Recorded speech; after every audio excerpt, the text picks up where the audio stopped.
Good morning to all. So आज check point 2.3 solve करूया. Check point 2.3.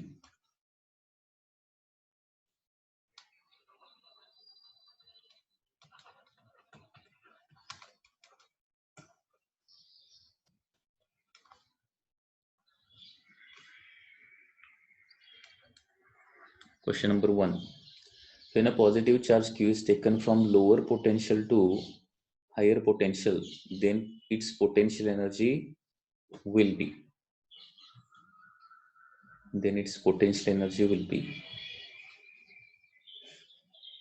Positive charge is taken from lower potential to higher potential point, then its potential energy will. आता lower पोटेन्शियलला त्या चार्जची potential energy काय असणार आहे, कमी असणार आहे, आणि हायर पोटेन्शियलला पोटेन्शियल एनर्जी काय होणार आहे, वाढणार आहे. And therefore potential energy increases असं त्याचा आन्सर येणार आहे. लक्षात येते का? काय केलंय बघा, there is a positive charge which is taken from lower to higher potential. Lower to higher पोटेन्शियलला नेलेलं आहे. लक्षात येते. So it's potential energy in this case increases.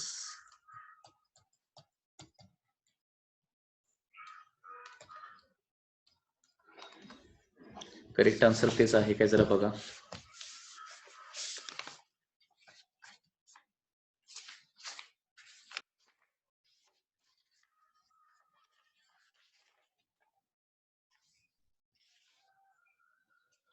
Correct. Next, when one electron is taken towards other electron, the electric potential energy of the system.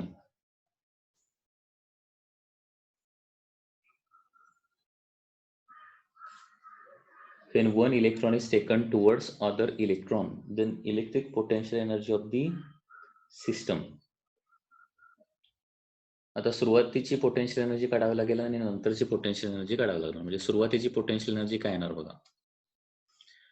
दोन्ही charge काय असणार आहे, minus C आणि त्यांच्यामधलं डिस्टन्स काय असणार आहे,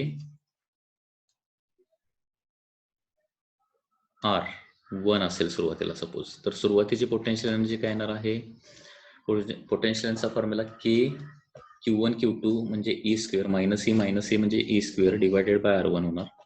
so this is the initial potential energy. आणि ते एकमेकांच्या जवळ सपोज आणले आता, मायनस ई आणि आता त्यांच्यामधलं डिस्टन्स काय असेल, R2 असेल. तर फायनल पोटेन्शियल एनर्जी काय होणार आहे, K into E square divided by R2. आता बघा, R2 हे कमी आहे, बरोबर ना. R2 इज लेस, कारण ते एकमेकांच्या जवळ आणलेत. R2 is less and therefore final potential energy is more. आणि त्याच्यामुळे काय होणार आहे, electrical potential energy of the system will increase.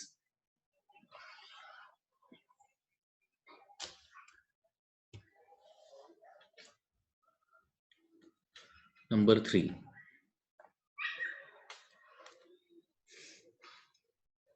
Two positive point charges of 12 microcoulomb and 8 microcoulomb. There are two charges.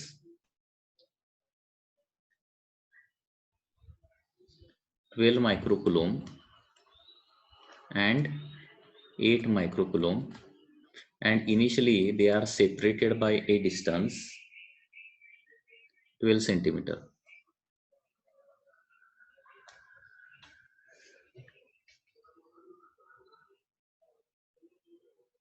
Sorry, 10 centimeter. Initially they are separated by 10 centimeter. The work done in bringing them 4 centimeter is. आता त्यांना जवळ आणायचं आहे. किती डिस्टन्सला आणायचं आहे, 4 सेंटीमीटरला आणायचं आहे. तर वर्क डन किती होणार आहे. तर पुन्हा एकदा इनिशियल पोटेन्शियल एनर्जी काढूया, फायनल पोटेन्शियल एनर्जी काढूया. आणि वर्क डन म्हणजे काय असतं, initial potential energy minus final potential energy. हा फॉर्म्युला आहे, लक्षात घ्या. ठीक आहे.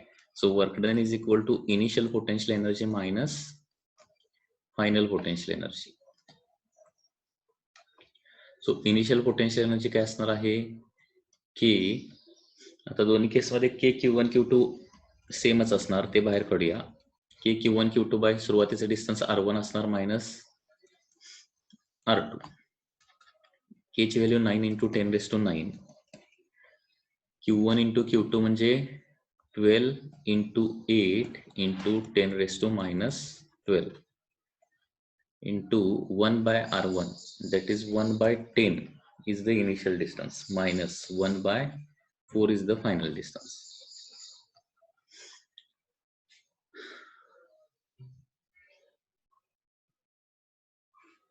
म्हणजे आता किती होणार हे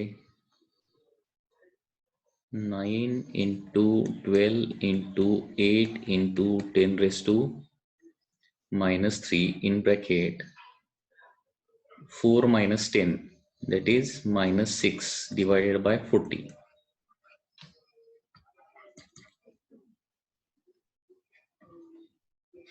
Eight fives are 40. Okay. So work done जे आहे ते किती होणार मग हे कॅल्क्युलेशन करावं लागेल. वन मोर थिंग, हे सेंटीमीटर मध्ये आहे. 10 सेंटीमीटर 4 सेंटीमीटर, त्याची पॉवर डिनॉमिनेटरला 10⁻², न्यूमरेटरला 10⁻² होणार आहे. 10⁻² लिहायच राहिलं. Okay. So 9 × 12 × 6 divided by 5 minus n पुढे येणार इंटू 10⁻⁻1. हे कॅल्क्युलेशन करावं लागेल. 12 × 6 72, 72 × 9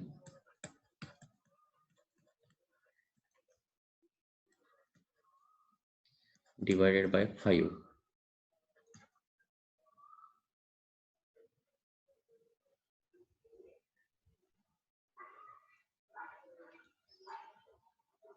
वन 129 होणार ते. 129 आणि 10⁻⁻1 म्हणजे 12.9 होणार मायनस जूल, मायनस 12.9 जूल होणार आन्सर.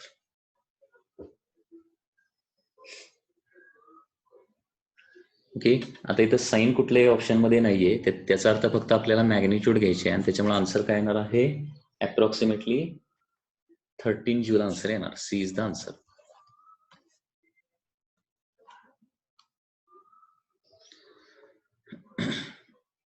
एखाद्या प्रॉब्लेम मध्ये काही डाऊट असेल तर विचारा.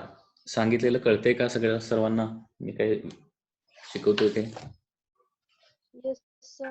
हो sir.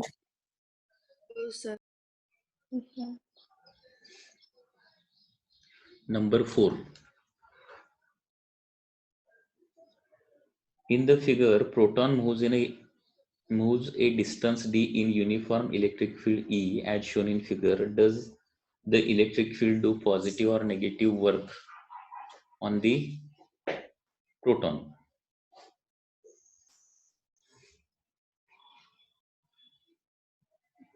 Does the potential energy of proton increases or decreases?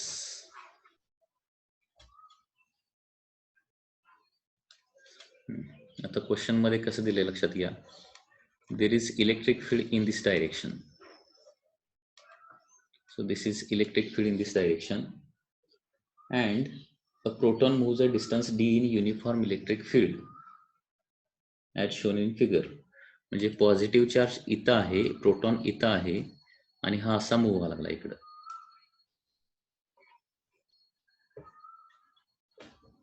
by distance d. So this is the proton which is moving opposite to electric field by distance d. Suppose this is initial point A and this is final point B असणार आहे.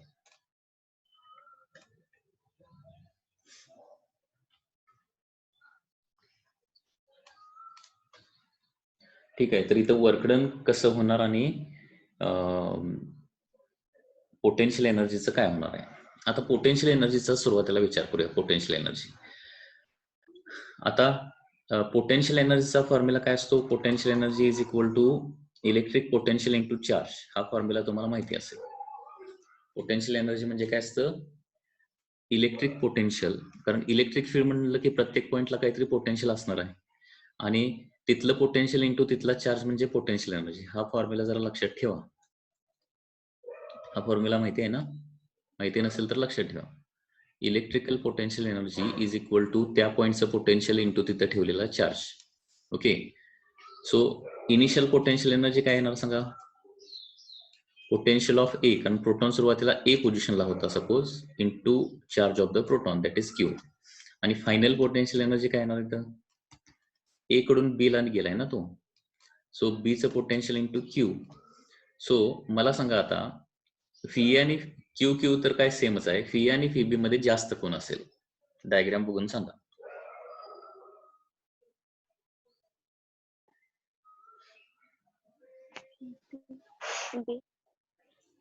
Potential कुठे जास्त असते? बी. कशावरून? कशावरून? Electric direction potential decrease होते ना. हा, हे मी तुम्हाला सांगितलंय माहिती आहे ना, इलेक्ट्रिक फील्डच्या डायरेक्शन पोटेन्शियल कमी कमी कमी होत जातं. हे तुम्हाला एक कन्सेप्ट सांगितली बघा मी. म्हणजे electric field left to right आहे, म्हणजे पोटेन्शियल लेफ्ट टू राईट कमी कमी कमी होत जाणार. म्हणजे ए पॉइंटला पोटेन्शियल काय असणार आहे? लेस असणार आहे. आणि बी पॉइंटला पोटेन्शियल काय असणार आहे? मोर असणार आहे. ओके, सो इलेक्ट्रिक फील्डच्या डायरेक्शननं पोटेन्शियल कमी कमी होत जातं. पोटेन्शियलचे इलेक्ट्रिक फील्ड कसं आहे? लेफ्ट टू राईट आहे. So left to right potential कमी होत जाणार, म्हणजे बी ला जास्त असणार आणि ए ला कमी असणार आहे. Okay, so initial potential energy less असणार, फायनल पोटेन्शियल एनर्जी मोर. म्हणजे पोटेन्शियल एनर्जी काय होते रे मग? Potential energy increases. हे तर मिळालं. तर वर्क डन. तर वर्क डन कसं काढतोय आपण? Initial potential energy minus final potential energy. मग इनिशियल पोटेन्शियल एनर्जी लेस, फायनल पोटेन्शियल एनर्जी मोर, बरोबर आहे ना? म्हणजे वर्क डन काय होणार आहे? निगेटिव्ह येणार, कारण लेस मायनस मोर, बरोबर आहे ना? So work done is negative. So answer येणार आहे, कारण हे नेहमी लक्षात ठेवायचं, वर्क डनचा फॉर्म्युला काय आहे? Initial potential energy minus final potential एनर्जीच करायचा, असं मी अनेक वेळा सांगितलंय तुम्हाला. ओके, फायनल मायनस इनिशियल कधीही करायचं नाही. अशा प्रकारे potential energy increases and work done is negative. Option कुठला आहे? फर्स्ट ऑप्शन आहे. So this is the first option. Correct आहे का जरा बघा.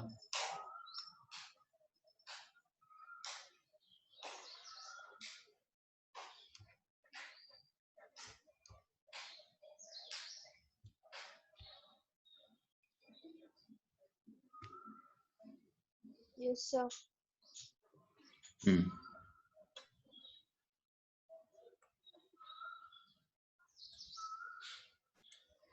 Next is number 5.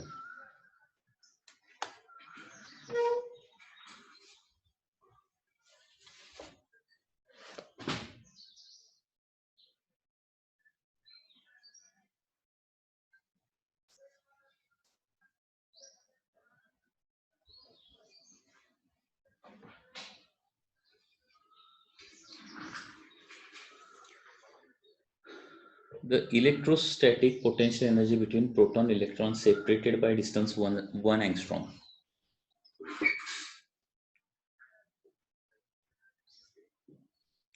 प्रोटॉन आणि इलेक्ट्रॉन मधली पोटेन्शियल एनर्जी काढायची आहे, separated by 1 angstrom.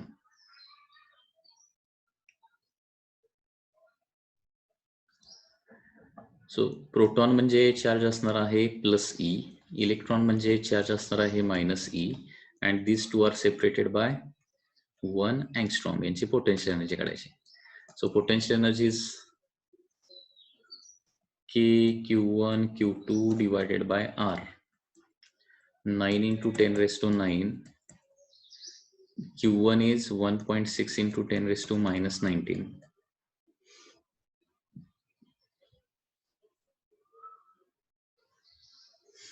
Okay, Q2 is minus 1.6 into 10 raised to minus 19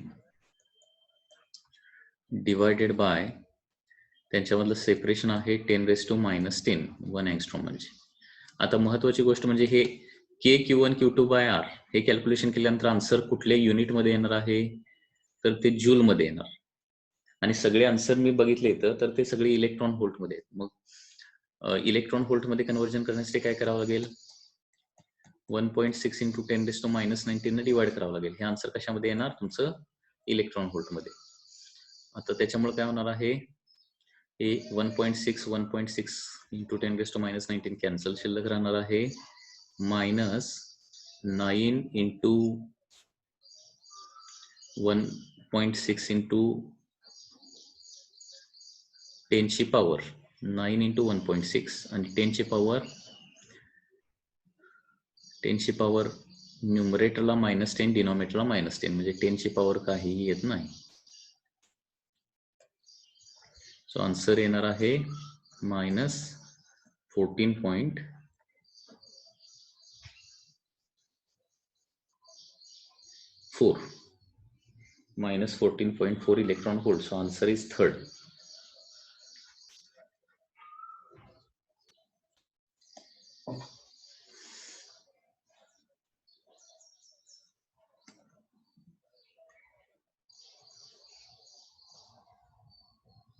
Next is number 6. Identify the wrong statement. Wrong statement identify करायचं आहे. ओके, काय काय स्टेटमेंट आहेत बघा. Electrical potential energy of system of 2 protons shall increase if separation between them decreases. हे बघा, 2 proton आहेत Q and Q. सुरुवातीला सेपरेशन R आहे, नंतर सेपरेशन कमी होते, सपोज R' होते. आता इलेक्ट्रिकल पोटेन्शियल एनर्जी म्हणजे दोन्ही Q1 Q2 जर दोन्ही पॉझिटिव्ह असतील, Q1 इंटू Q2 पॉझिटिव्ह असेल तर काय, R जर कमी झालं तर U काय होणार? वाढणार. दोन्ही प्रोटॉनच आहेत, परंतु याच्यामध्ये एक प्रोटॉन आणि एक इलेक्ट्रॉन असतात, ठीक आहे, आणि डिस्टन्स कमी झाला असतं तर काय झालं असतं? पोटेन्शियल एनर्जी मायनस मध्ये कमी झाली असते, म्हणजे वाढली असते. लक्षात येते काय मी काय सांगतोय? दोन्ही प्लस क्यू असेल आणि सेपरेशन जर कमी झालं त्यांच्यामधलं, जवळ एकमेकांच्या आणले तर पोटेन्शियल एनर्जी ऑटोमॅटिकली वाढणार. आणि एक पॉझिटिव्ह आणि दुसरा निगेटिव्ह चार्ज असेल आणि ते एकमेकांच्या जवळ आणले तर पोटेन्शियल एनर्जी काय होणार आहे? इन्क्रीज होणार. हे लक्षात ठेवायचं. तर फर्स्ट स्टेटमेंट जे आहे,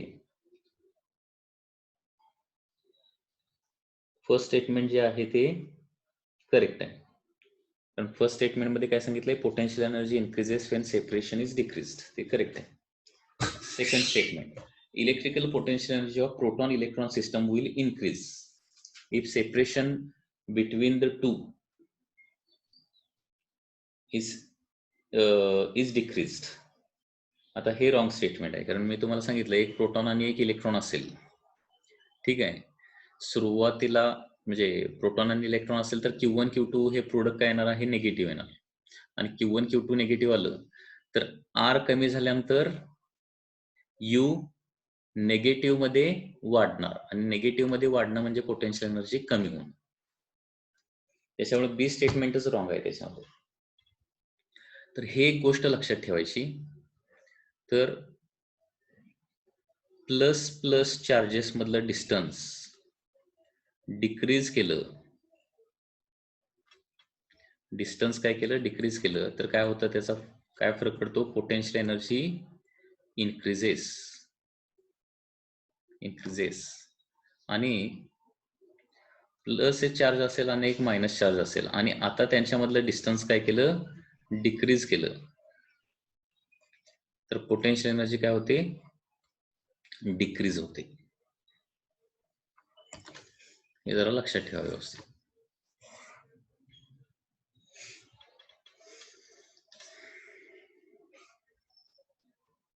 आणि दोन्ही निगेटिव्ह असेल तर काय होईल रे?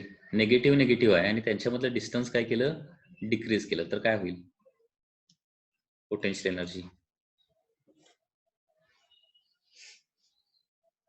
बोला जरा.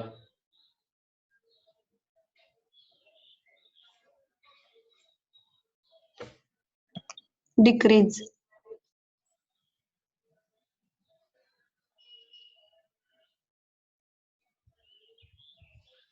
आन्सर येणार आहे potential energy increases.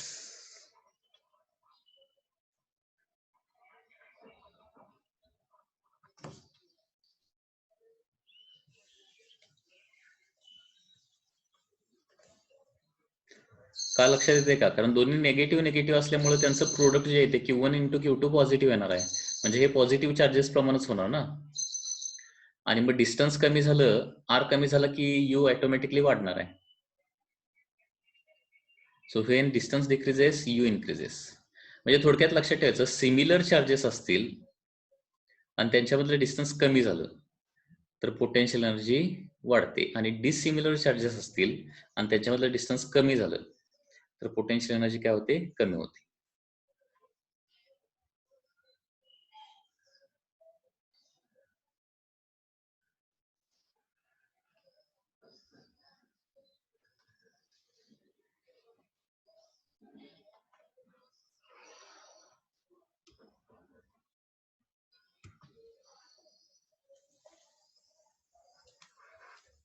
Number 7.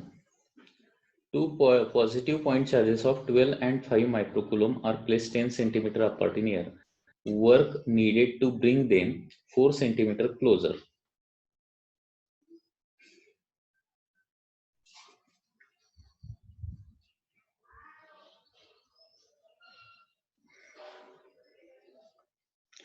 Two positive point charges 12 microcoulomb and 5 microcoulomb placed 10 centimeter apart.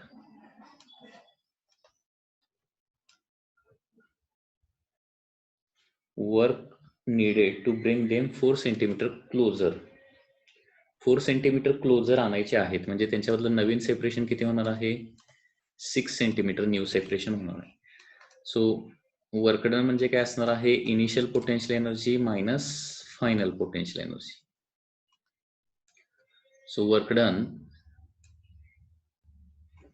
Initial potential energy K Q1 Q2 1 by R initial minus 1 by R final.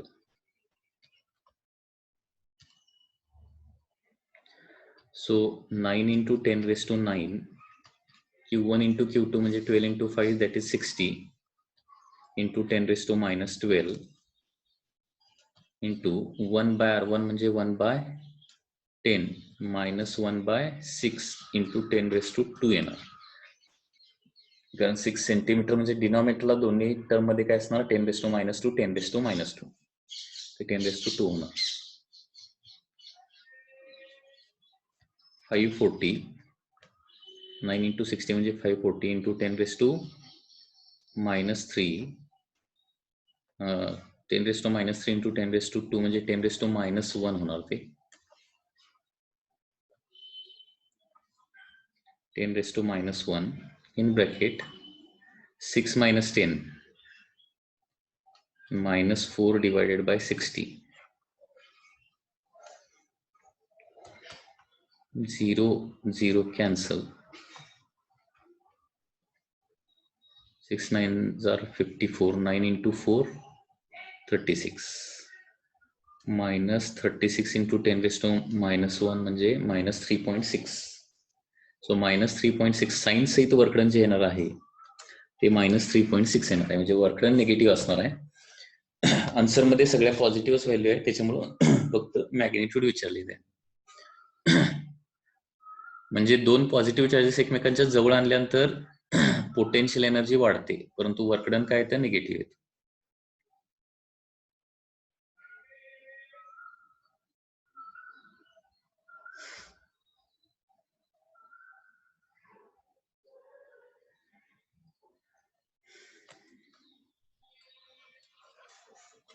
Number 8. 3 identical charges, each of 2 microcoulomb, are placed at the vertices of equilateral triangle ABC, as shown in figure. If AB plus AC is equal to 12 centimeter and AB into AC is equal to 32 centimeter square,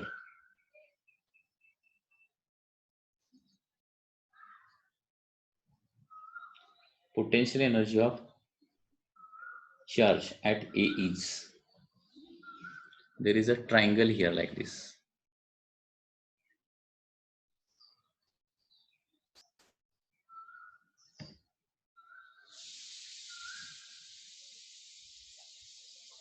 A, B, C. So there is a triangle like this, and there are 3 identical charges. प्रत्येक ठिकाणी 2 मायक्रोकुलमचा charge place केलेला आहे. AB plus AC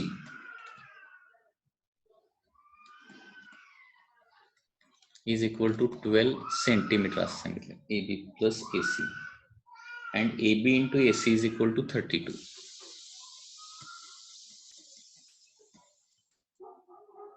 square. तर potential energy of charge ए ची potential energy किती असेल असा question आहे. तर त्याच्यासाठी तिन्ही साइड्स आपल्याला अगोदर काढाव्या लागतील.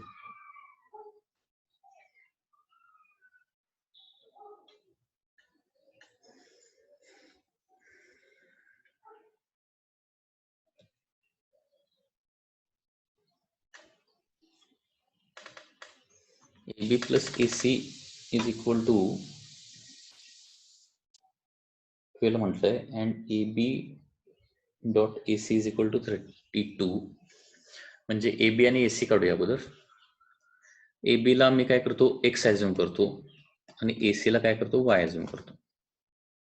So x plus y is equal to 12 दिलंय आणि x into y is equal to 32 दिलंय.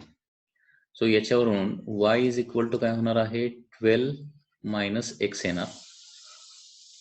12 मायनस x ही जी व्हॅल्यू आहे ती मी या इक्वेशन मध्ये ठेवतो. So x in bracket 12 minus x is equal to 12 into 32.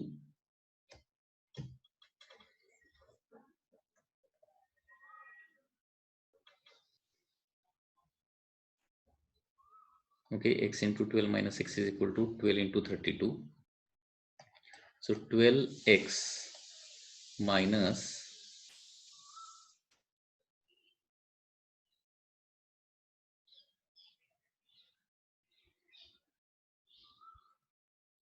Side काढायची काय आवश्यकता पडणार आहे का? हे साइड काढायची काय आवश्यकता पडणार नाहीये. आता हे सॉल्व्ह केलं तरी AB आणि AC तुम्हाला मिळतील, पण सॉल्व्ह करायची काही गरज नाही ऍक्च्युली.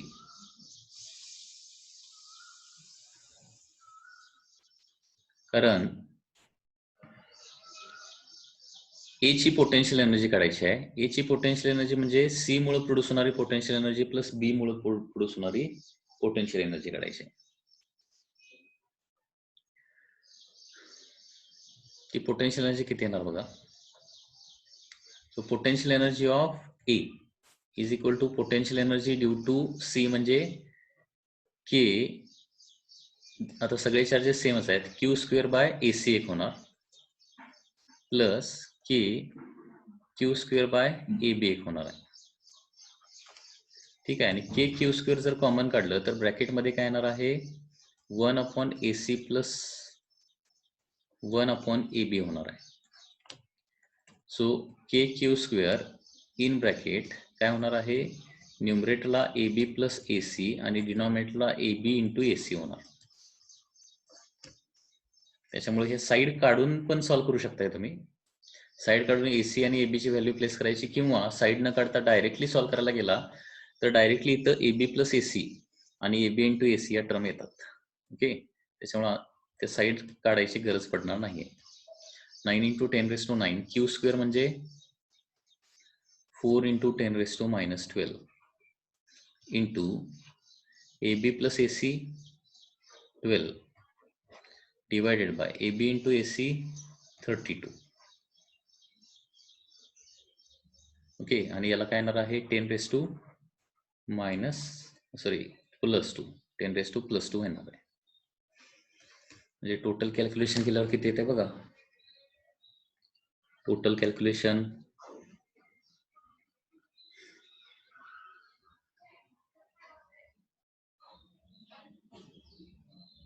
1.35 जूल च्या आसपास येईल.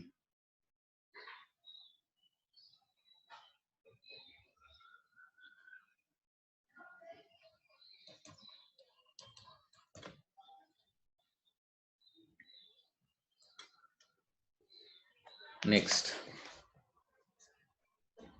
3 charges are placed at the vertices of equilateral triangle of charge q each. What is the net potential energy if sides of equilateral triangle is L centimeter? Equilateral ट्रायंगलच्या तिन्ही साइडला 3 चार्जेस आहेत असं दिलंय. Q Q and Q. याची potential energy काढायची आहे. Side is L centimetre. So potential energy कसं काढतो?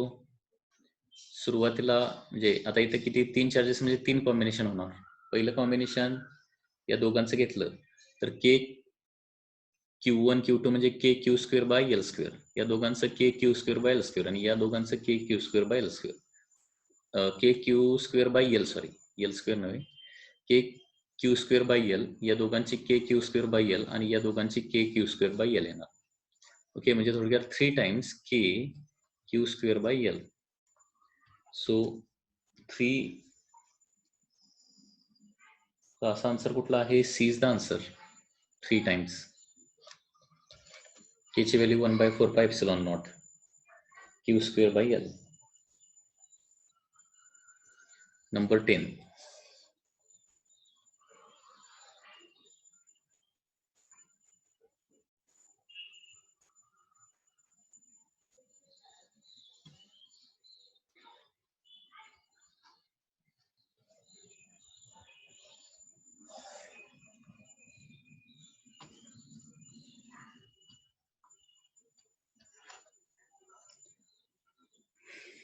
Charges plus Q are placed at the vertices of equilateral triangle of side L as shown in figure. If the net electrostatic potential energy of the system is 0, then capital Q is equal to. म्हणजे पुन्हा एकदा अशा प्रकारे equilateral triangle आहे आणि charges आहेत capital Q plus Q and plus Q असे 3 charges आहेत. साइड इज L आणि इलेक्ट्रोस्टॅटिक पोटेन्शियल एनर्जी काय यायला पाहिजे? 0 यायला पाहिजे. आता पोटेन्शियल एनर्जी या दोघांचं कॉम्बिनेशन सुरुवातीला K Q Q divided by यांच्यामधलं डिस्टन्स L प्लस आता या दोघांची K Q square by L आणि आता या दोघांची K Q Q by L आणि ही पोटेन्शियल एनर्जी 0 यायला पाहिजे म्हणून सांगितलं. This should be equal to 0 and therefore काय होणार बघा आता मग 2 times K Q Q by L, कारण ही टर्म आणि ही टर्म सेम आहे. 2 times K Q Q by L plus K Q square by L is equal to 0. ठीक आहे. आता कॅपिटल क्यू ची व्हॅल्यू काढायला सांगितली. Then capital Q is equal to मग 2 K Q Q by L is equal to minus K Q square by L. So K Q by L आणि K Q by L cancel. So 2 capital Q is equal to minus Q येणार आहे. So capital Q is equal to minus Q by 2. That is the answer. So answer is first.